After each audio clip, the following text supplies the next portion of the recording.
talk to you about sharpening short-bent carving gouges. There are two main sorts. There's the deeper short-bent gouge, so the sweep is much more curved, and you use this for getting into hollows or excavating where the regular straight tool wouldn't reach. And then the second sort of short bent is based on a flat gouge, and this is used for finishing off flatter areas in a relief carving, that sort of thing.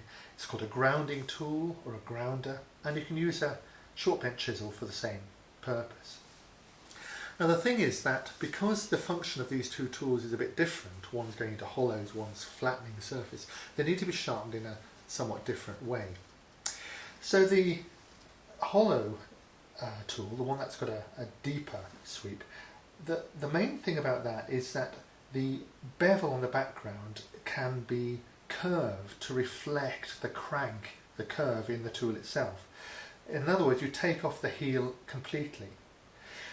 Now on a stone, the best way to do that is just to sharpen in an ordinary sort of way, and then lower the handle gradually, and you'll produce this rounding effect. It doesn't need a bevel on the inside. If you're using a power tool, a sharpening equipment, then again you want to come side on and lower the handle, drop the handle, so that you work that curve into the bevel.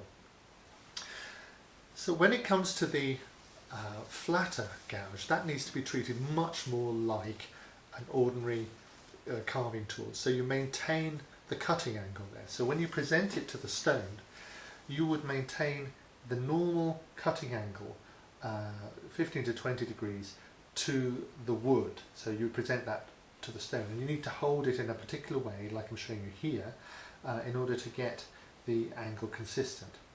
Similarly, on a wheel, you need to again keep the angle consistent and think about how that would cut a piece of wood, that sort of angle that you're putting on.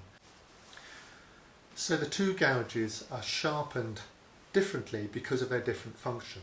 The deeper one having a more of a curve in order to scoop down into the hollow, and the flatter one a flatter bevel to rest on the finished surface as it cuts. Neither have a bevel on the inside, and of course both must be razor sharp.